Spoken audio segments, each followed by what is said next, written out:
Se prosterner et offrir des présents, brûler de l'encens, accompagné de vœux dans la cour, le temps passe, mais les pratiques méditatives, elles, se ramifient difficilement. Les rituels religieux sont restés les mêmes, bien qu'il ne soit plus que 20% de Chinois à pratiquer cette religion.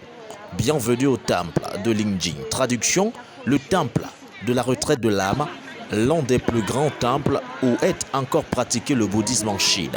Et où de mieux que Hangzhou, la ville aux 20 millions d'habitants où un tiers de l'économie repose sur le tourisme pour expérimenter cette ferveur.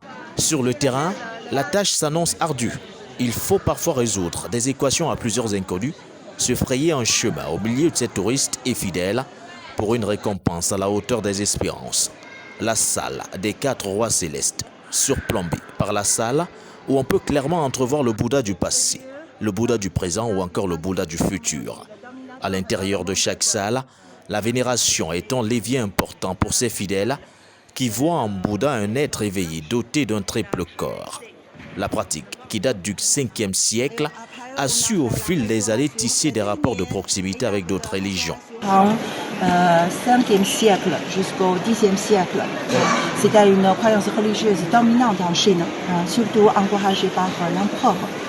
Dans la société féodale chinoise, si on mélange le confucianisme avec le bouddhisme, on a appris aux gens d'être indulgents, dociles, c'est-à-dire aimables, pas trop de désirs.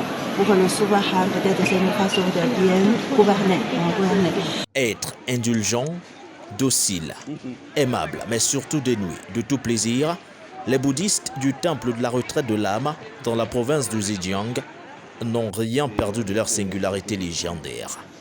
Un point essentiel exalté à chaque fois en offrande, signe de respect.